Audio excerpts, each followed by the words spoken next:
Morning, Mark. Brad, how are you? Good. So I had a new strategy with the football this week. I don't know if it paid off. Did it improve? Oh my gosh.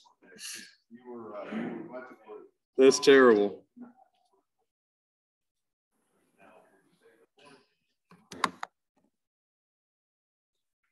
Yeah, showed my wife the prize, and she's like, "I like Tanqueray. Maybe you should lose again this week." It's funny what winds up in the donation.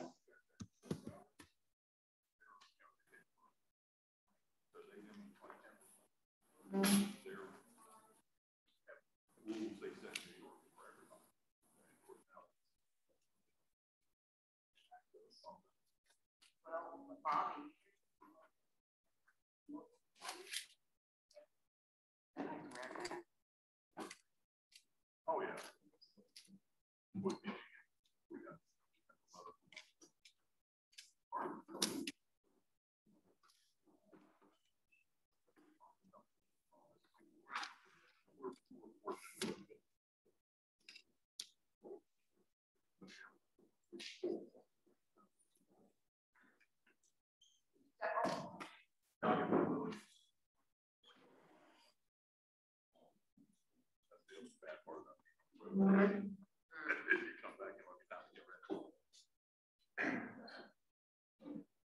Morning, Mark. Morning, Harry.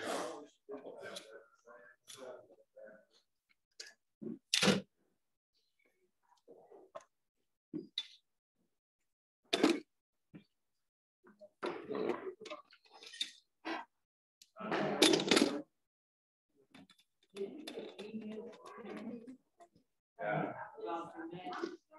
Yeah, I did.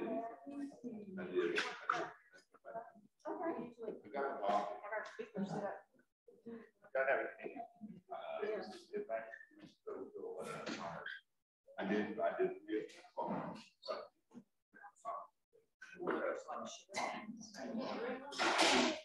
here's what you can do. You can put it on the table and I can help you, and then at the end, that might take it.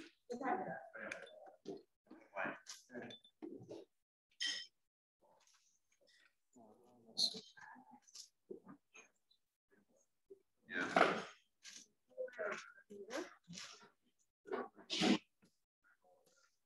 I will say.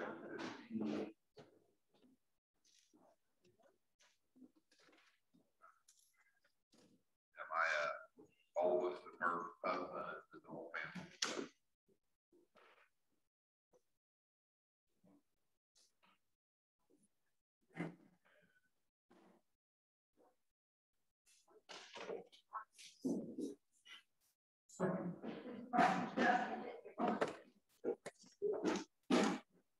Morning.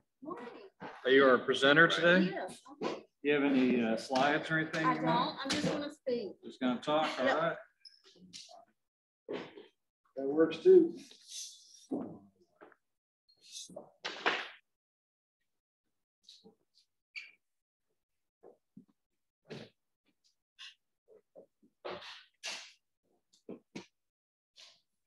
You heard from David Lillard in a while? I've talked to David. David's just been extremely busy with his.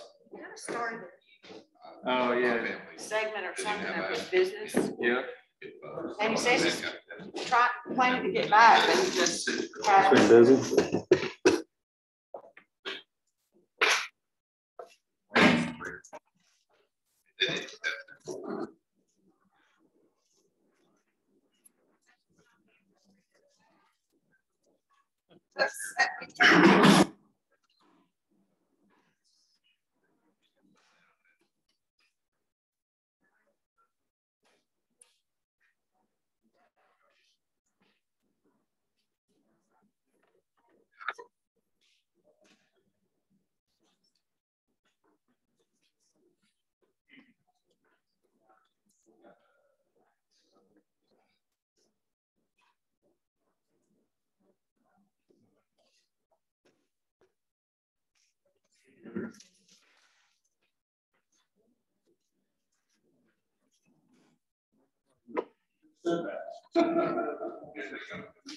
Yeah. Not even there. Have this conversation.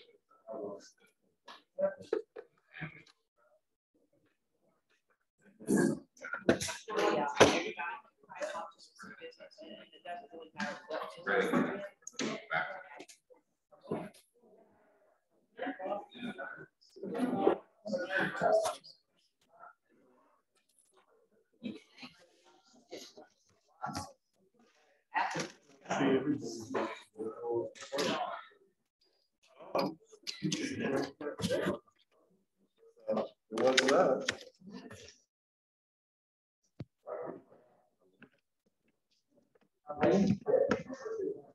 How are you? Lisa? I just never get to see you. Morning. I'm Tom. Definitely. Nice to meet you. Yeah, good to see you. Thank you for showing up. Like last week, when I came, I could see people hitting balls on the right.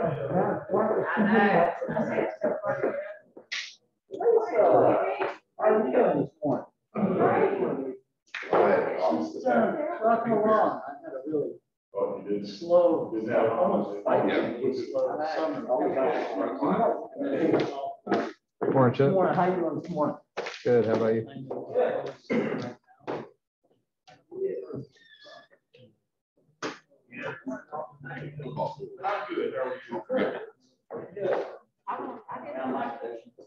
Oh, I Good can. morning. Yeah, that's what. You're permanent. Permanent. Place on your agenda. I was going something last night. The other morning. You had a great time. Maybe that's what it is. It's amazing how many people you see that you haven't seen for a long time that never asked. Good morning. How are you, sir? Good. Which day? Volunteer. We had that, Kelly there. I didn't get here till 5:30, but, here early, said that you came by at 5 o'clock. And then, I guess, he forgot that he had to, they had to. A lot of people had. There you go.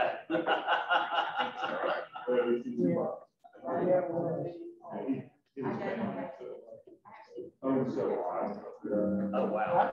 You ever seen?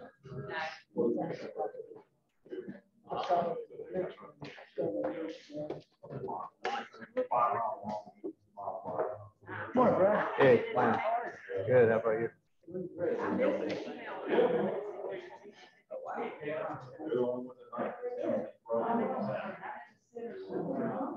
You gotta wonder what makes my ears swim out there. Get on that. Tell him to get on my phone. My wife, cousin, I'm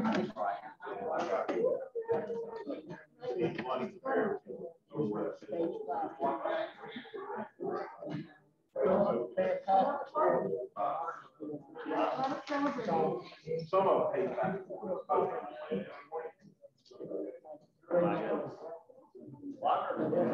amazing. I've met the one. Child.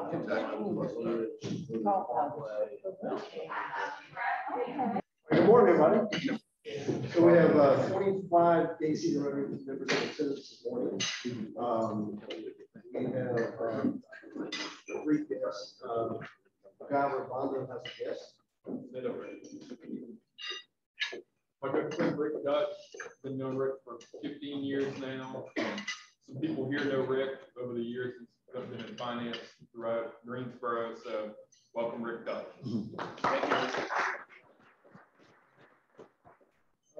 Also, we have my little son Milo with us this morning.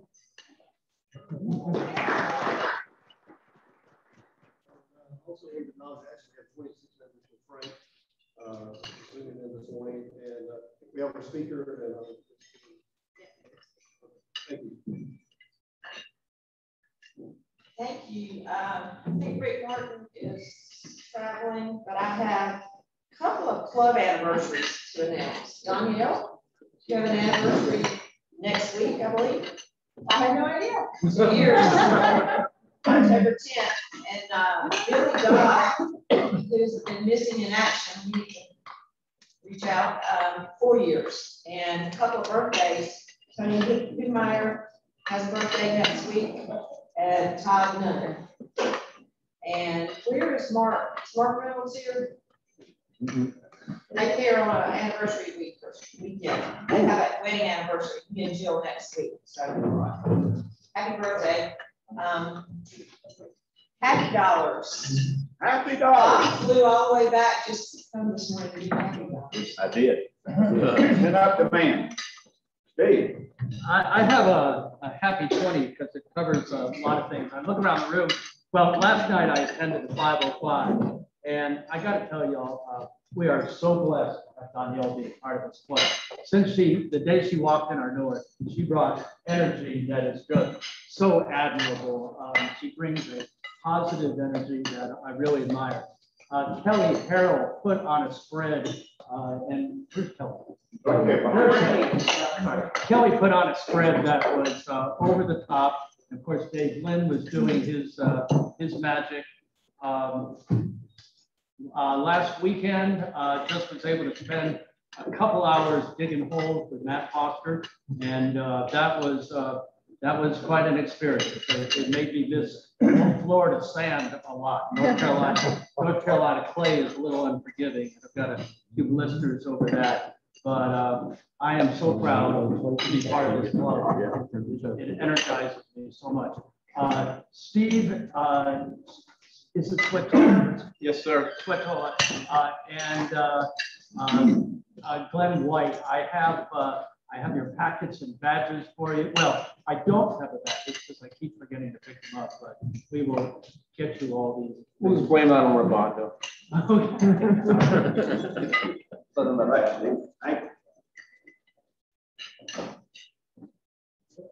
Go, Gabe, right in front of you.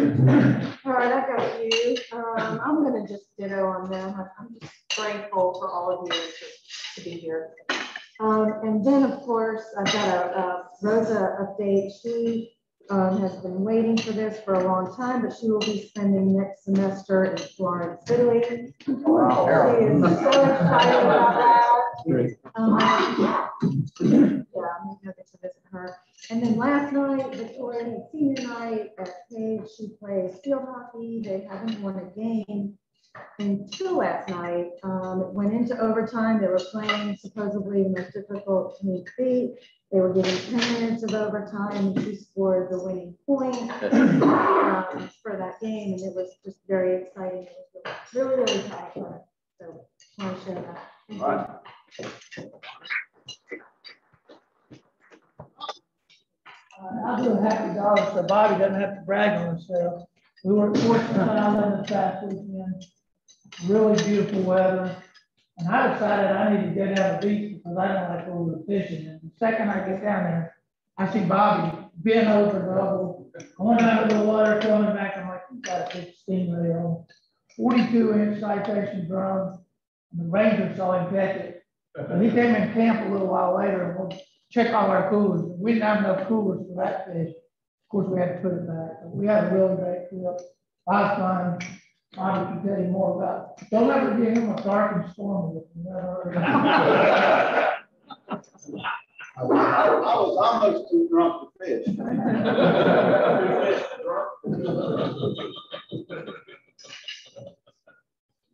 I got one. I just Yeah, I just want to echo what a great time we had last night with Kelly Harrell out there. What's the new bar's name? The new 19 in Timber.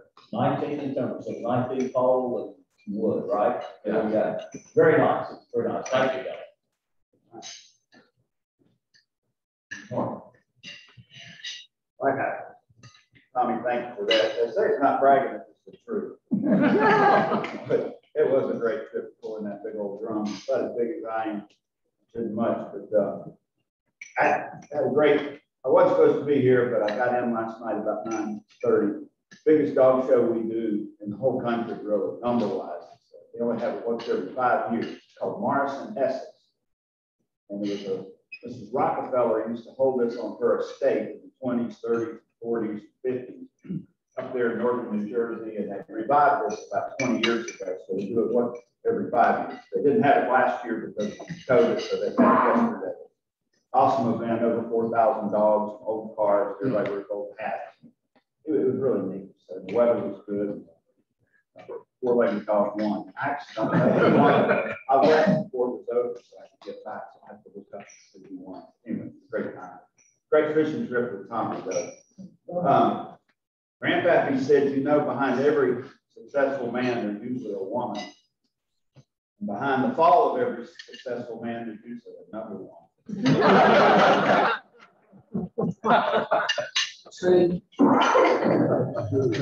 Martin, do you have a football update? I do have a football update. So, thanks for the participation. I had a dozen entries this past week. So, there's some spread around on the table. So, you guys fill them out, leave them here. However you want to do it. If you can't find one on your table, or a couple more tables that are unoccupied. So, anyway, results from last week. Just because everyone's interested in knowing, I'll give you what we had last Sunday. Okay, so, you know, we throw the English football game on here last week just to be creative. Let's see if I can separate the crowd. So, for those of you who didn't keep up with it, the Man U Everton score, everybody said, I don't really know what's going to happen. It was a tie. So, everybody was right in. So, if you didn't have last week, if you haven't seen it, it's EA time. Anyway, so on for this week, our last place finisher. And this was, I didn't know you could do this. You could almost not fill this out, Lisa. So you got 12 out of 35. Thank you. I don't even watch football. Please play. But on the other side of that, we had someone separate themselves with the highest score of the year. That was Matthew Ball, 25. So today, the prizes I brought are both custom-made originals. I had, and Matthew gets first choice. I have a Gate City Rotary hat. Then I have a Danny Farley custom-made perfect. I want that. There you go. This will be the big stop beer mug. I'm sure. I love that. All right. All right, everybody fill out this week's. Thank you. Yeah. Right.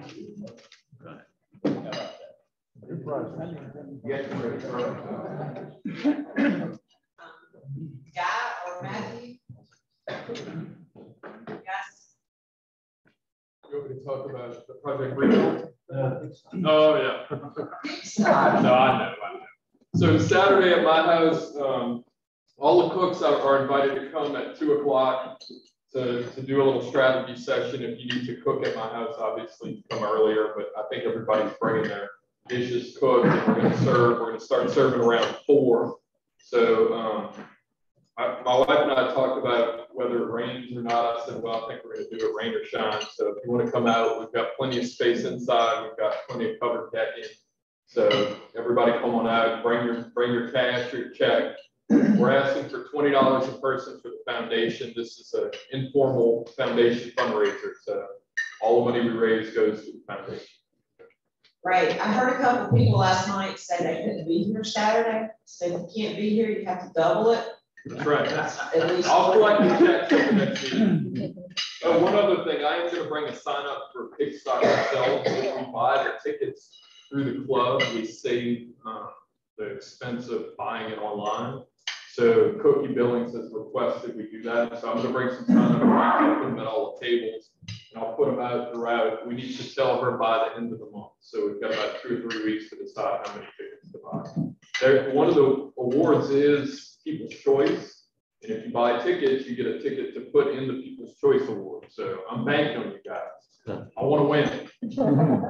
yeah, now it's competitive. Hey, guys, can we Venmo the World Trade to the account? Sure. Just make sure you know what it's for. Cookie Billings on Pig Stock reached out this week and asked Kelly and I, or I guess Gate City has participated or provided the beer in years past, but also they need volunteers to pour beer or serve beer. So, yeah, I'll send something out in email about it. Drink and pour it. I did. We haven't called him for that. Yeah, they started doing a new guy there.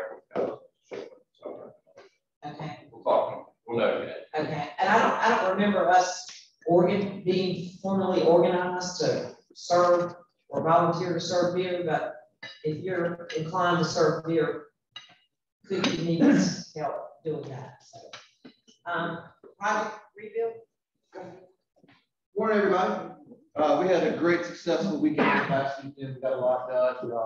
Grant's a little more difficult than Bruce because spread out on everybody starts failing. The grant, we are, I'd say 90% complete. But we do need to finish it. We're going to start back tomorrow morning.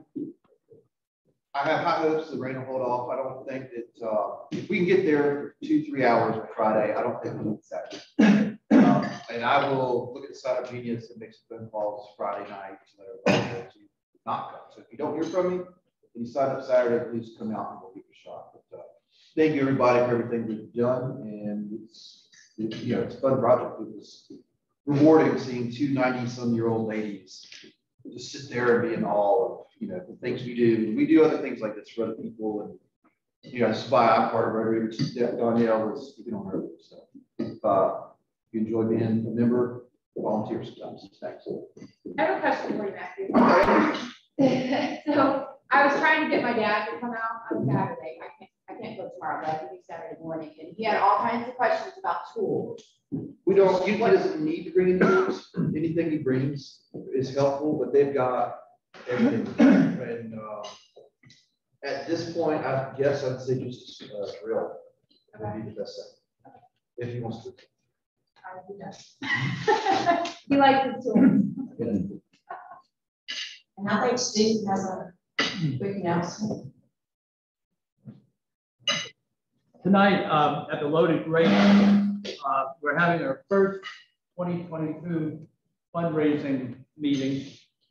And I asked a few folks to please sign on, but if you have any interest or compassion, I know nothing about fundraising, and I would love any input.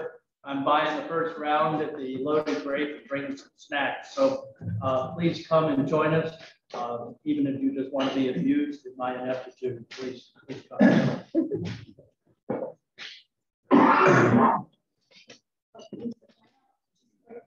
Okay, just admin updates real quick, guys. So Tony Blumeyer contact for the invocation next week.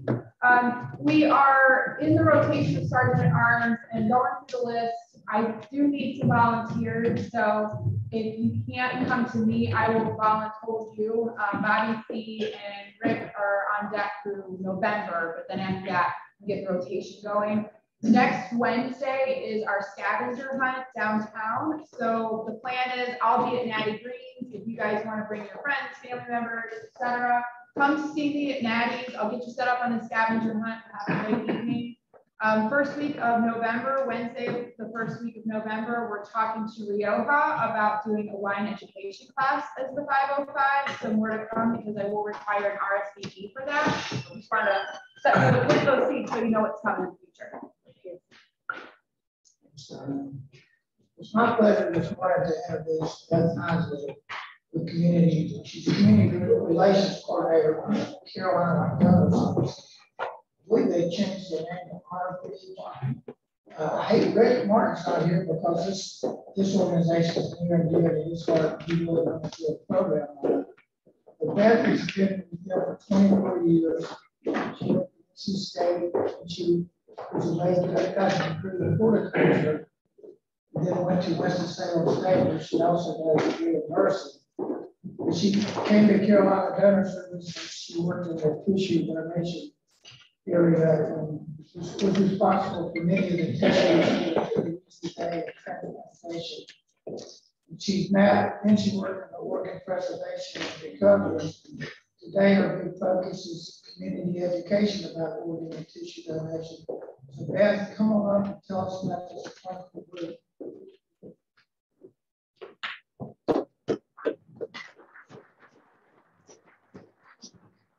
much for having me here this morning. It is a pleasure, and I have known Rick for a couple of years. We have done things in the past. Also know Cookie, when you mentioned Cookie. She has been a part of this organ and tissue donation organization that I work with. And we have, in the last couple of weeks, we have changed our name to Honor Bridge. And so we're now getting used to that. So that will be our new name, is Honor Bridge. But to give you a little information about who we are, what we do, and a little bit of information about me, because oftentimes when people hear, you know, you started out in horticulture and then you went into nursing and now you do organ and tissue donation. What led to all of that? And I can tell you that I was a nurse in the trauma ICU. And there's where I had an opportunity to work with a family who unfortunately had a loved one to pass. Now, as an ICU nurse, when we have patients, the one thing that we want is for our patients to do well, to leave the hospital, and have a fulfilling life. But unfortunately for this family, their young 18-year-old daughter, she was about a week away from starting college, and she was involved in a car accident. She was airlifted to the Baptist Hospital, and there's where for 4 days, we did everything medically possible to save this young lady's life. I was her nurse, and at the time, I actually had the 4-day shift. So I got to know the parents, the brother, the grandparents, some of the extended family and friends of this young lady. On the 4th day, when doctors did some tests, it was determined that unfortunately she had died of the injury she sustained in the car accident. I knew I had to do one thing. I had to let the organization know of her passing. And I can remember talking on the phone to the coordinator and saying, you know, we have this young lady, she's died of the injury she sustained in the car accident, but I'm pretty sure this family's not going to want to donate. Now, organ and tissue donation had not been brought up to the family by the nursing staff, the doctors, anybody in the hospital. The chaplains had not mentioned donation at all. But as a nurse, I saw the tears, the grief, the emotions that this family was feeling, and I just assumed that they had been through too much, and that donation would just be too much, too hard on them, and that they probably wouldn't want to do it.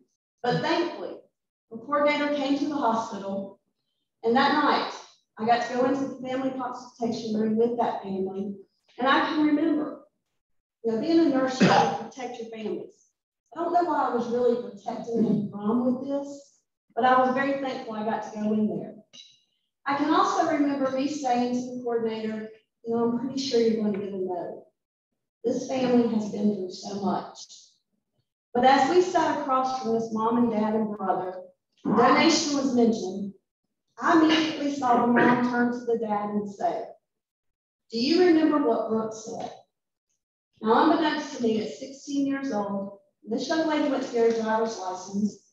She was asked lots of questions. She did the road test, the written test. She got her driver's license. But the one question that she remembered that night at the dinner table, she was talking to her mom and dad about everything that had taken place that day and all the responsibilities of being a young driver. The one thing that she said to him was, oh, by the way, they asked me today if I wanted to be an organ donor. If anything were to ever happen to me, I want to help someone else. So I put the heart on my license. I just want to let you guys know. They remembered that conversation. They honored her decision. That night as a nurse, I saw 5 people's lives be saved through that one decision of becoming an organ donor, and many more lives healed through her making the decision to be a tissue donor.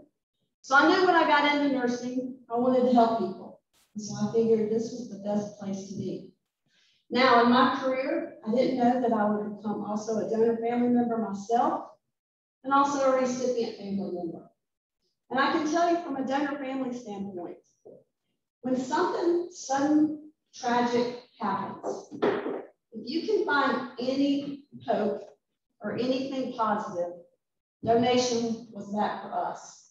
That was the only thing that made sense. That was the only thing that felt right in such a situation that felt so wrong. Being a recipient family member, I have a cousin who's about a year younger than I am. And at the age of 7, she was diagnosed with diabetes. Now, at the time, we didn't think anything about it. We're young, we're kids. But what I did see is she was growing up, how diabetes affected her life. She couldn't eat all the foods that we ate at family get-togethers. She was always checking her blood sugars, and she was always giving herself insulin shots. Now, as she got older, unfortunately, diabetes took a toll on her body. One of the things that really took a toll on was her kidneys, and they began to fail. So I saw a young lady in her mid-20s have to go on dialysis. And for anybody that knows someone who's on dialysis, whether they're going to a dialysis center or doing it at home every day, 7 days a week, it is not an easy process. It is something that you can't take a vacation from. It's something you always have to do because your kidneys are no longer working. And so I would see her go to the dialysis center, sit in a big recliner, which I thought, that's got to be comfortable. But what I realized was her arm was strapped to the bar, to the little armrest, and there was a machine that she was plugged up to that was taking her blood out, cleansing it, filtering it, put it in the back of her body. And that took about 5 hours, 5 to 6 hours. She did that every Monday, Wednesday, Friday. On the off days, she felt pretty good, but she could tell when she was getting close to needing dialysis again because she was feeling bad. The toxins were building up, and she knew that she would have to go back.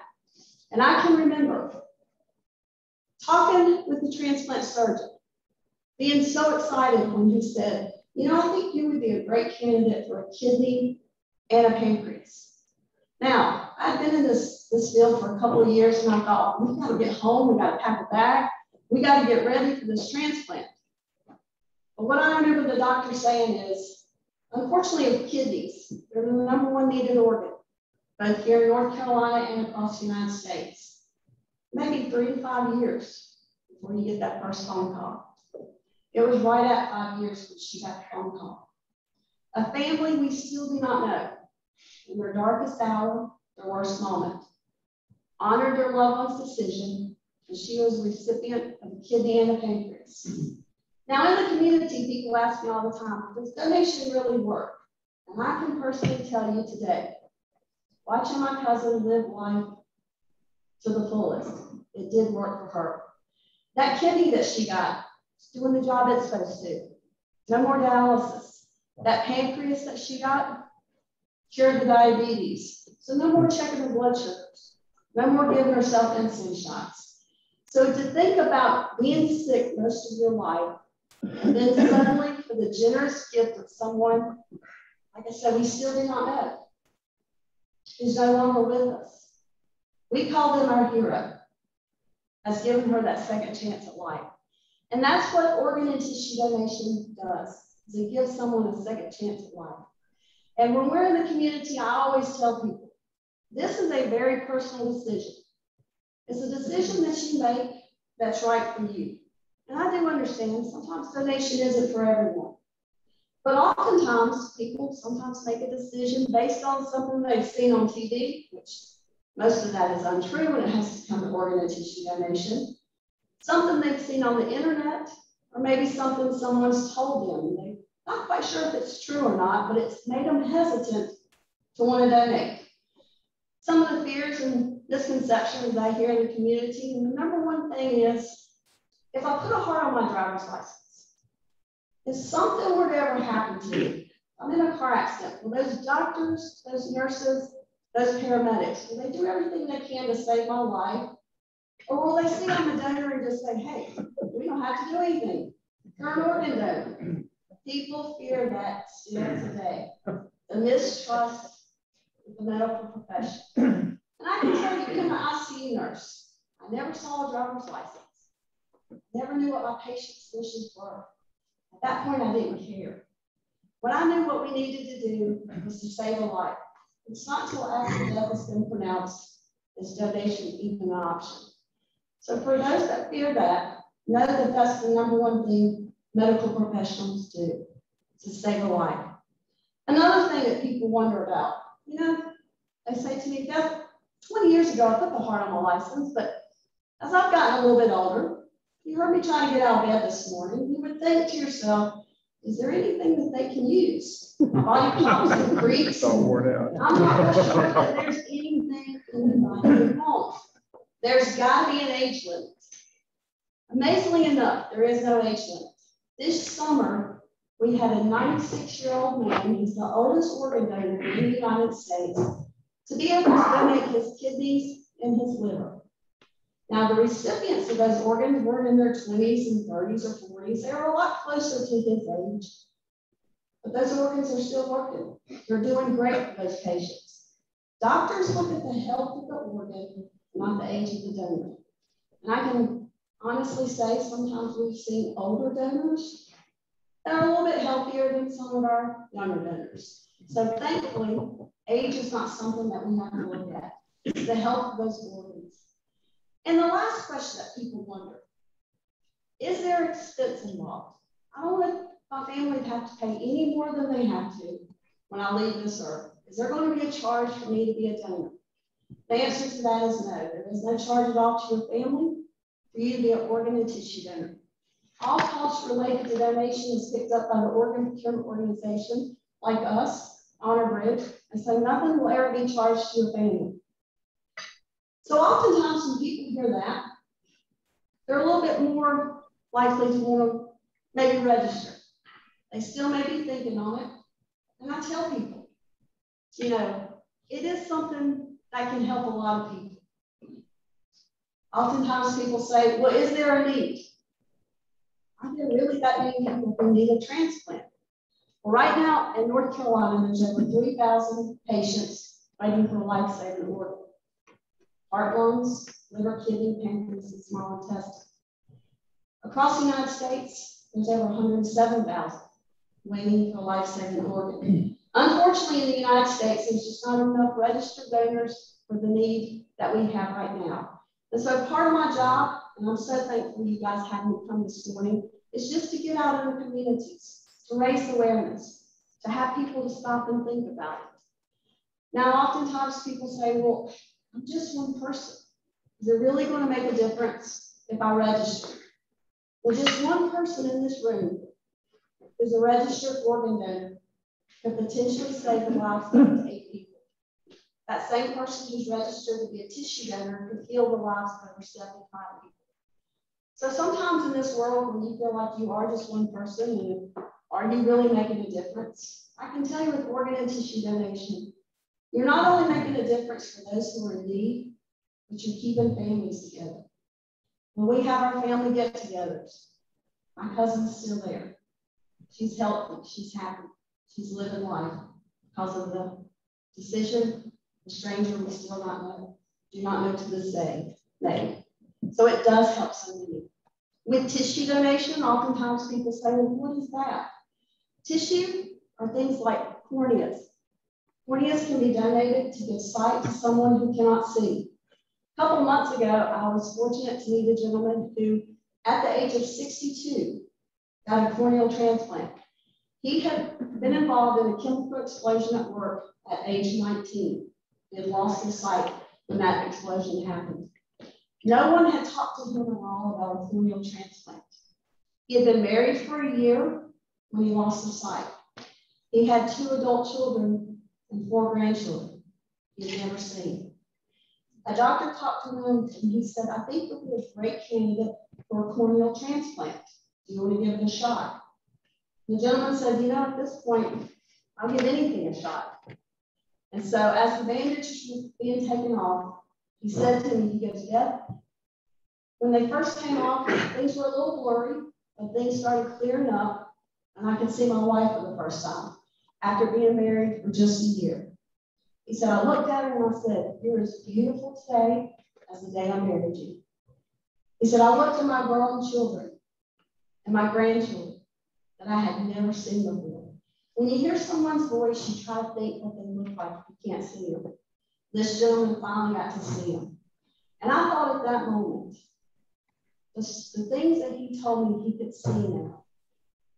Sometimes I feel like I miss the little things. He's not missed a single thing. And I thought to myself, if I can leave behind that gift, the gift of sight, then my work here on earth is done. I can help one person with something like that. So organ and tissue donation. It means a lot for so many. And in North Carolina, we've made it real simple to register. Placing that heart on your driver's license, when you're getting your license or if you're renewing your license, putting that red heart on your driver's license. Now in North Carolina, you're in the DMV registry as an organ, eye, and tissue donor. That means it's the first person authorized registry now. That means we go by your wishes, regardless of what someone would want for you. Now, what I always tell people, if you have a heart on your license and this is something you want to do, have a one-time conversation with your family. Just let your family know your decision.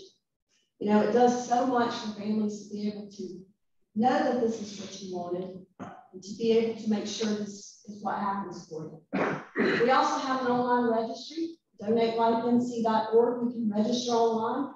Sometimes people say to me, Beth, I want to be a donor, but there's just certain things I want to have donated. I don't think I want to donate all of it, and I understand that too. So on the online registry, you can be very specific as to the organs and tissue that you'd like to have donated. That registry too, both of them, if you're over age 18, is legal first person consent. It means we go by your wishes, regardless of what someone would want for you.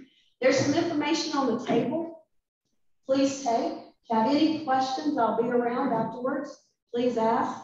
If you guys are ever doing something, an event, or you know someone that needs a speaker, we're always available.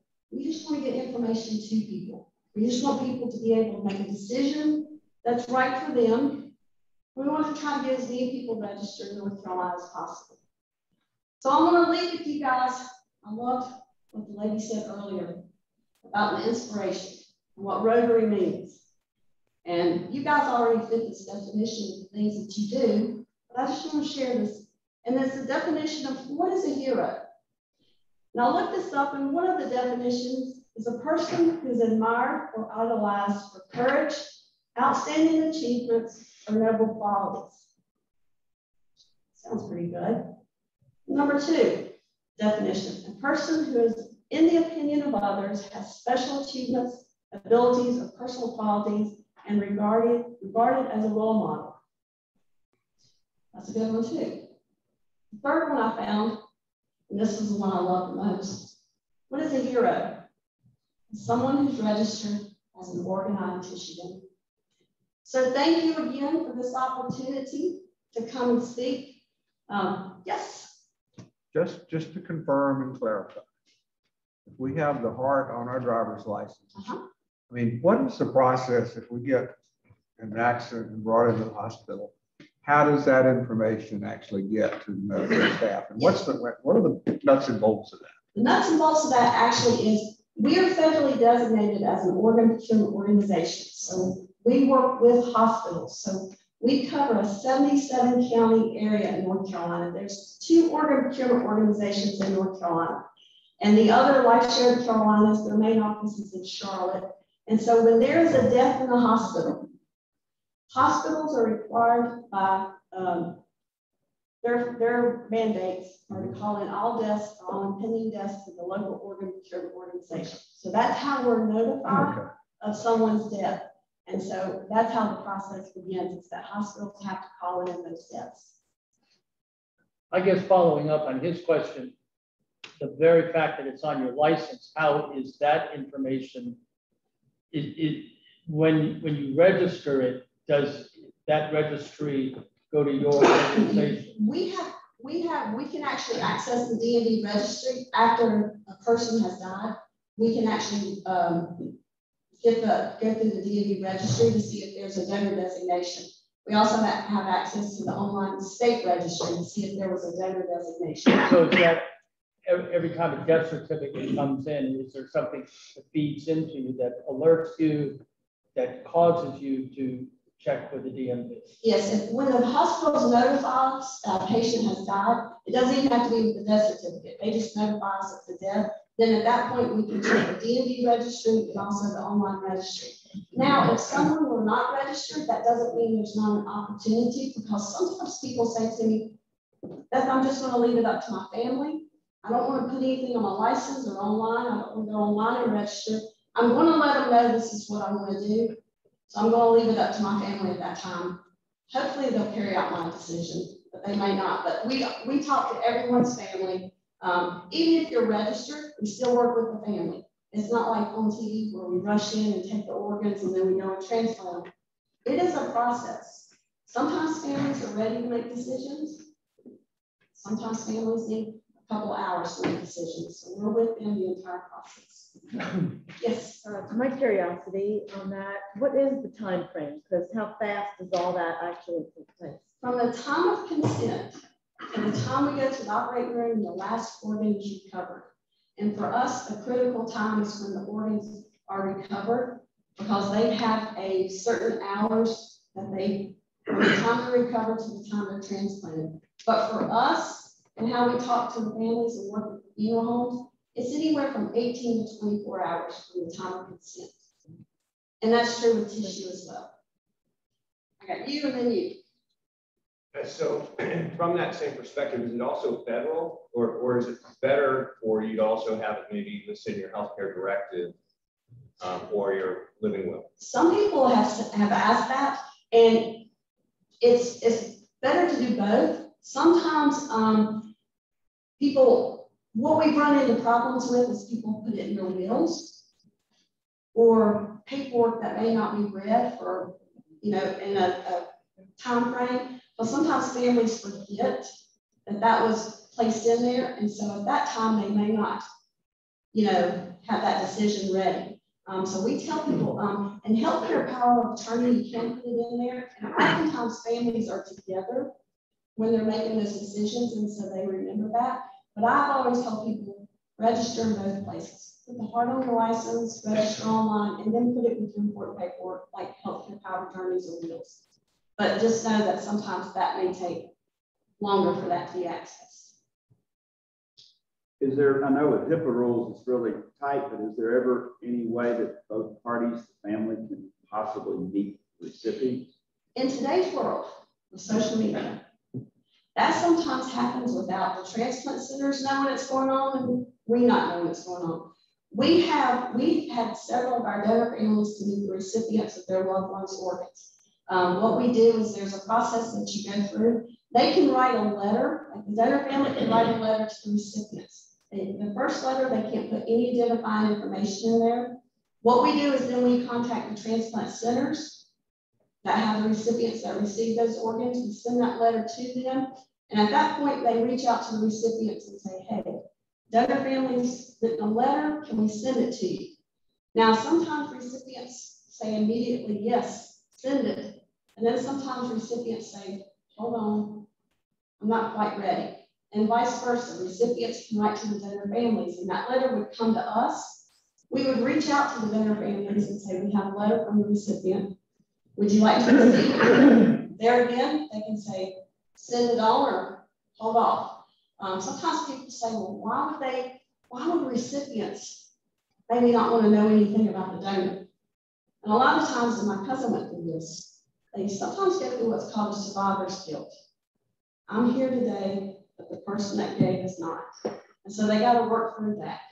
And then sometimes for our donor families, they just want to give the gifts, know that they help people, and that's it.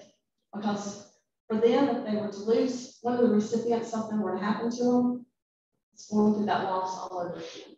So vice versa, we let the families of the recipients and the donors decide when, correspond. We've had lots of our donor families meet recipients, and I can tell you that's the best day at work you'll ever have.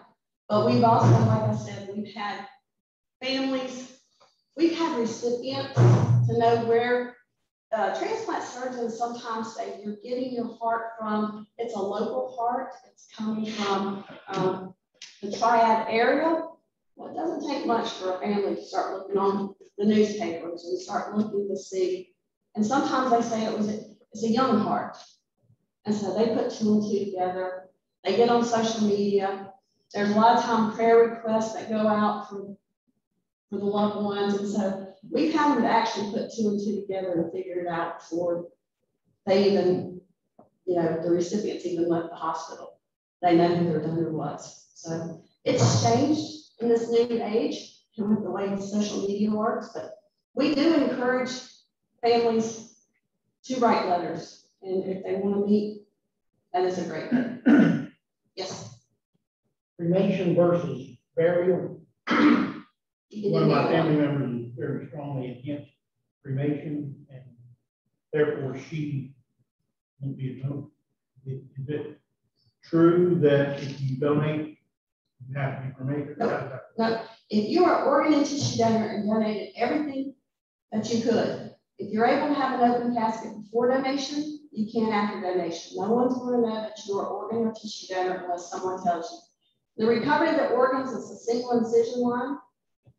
And so the only thing you would see is a single incision line, stitch, just like in surgery.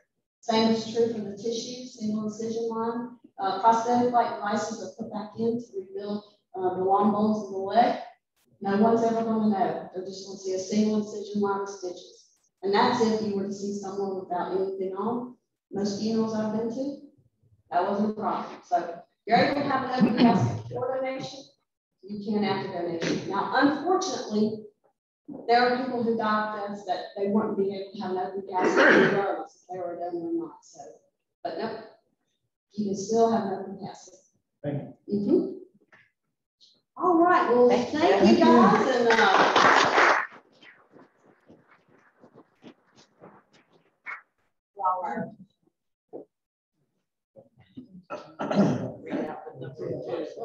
This one.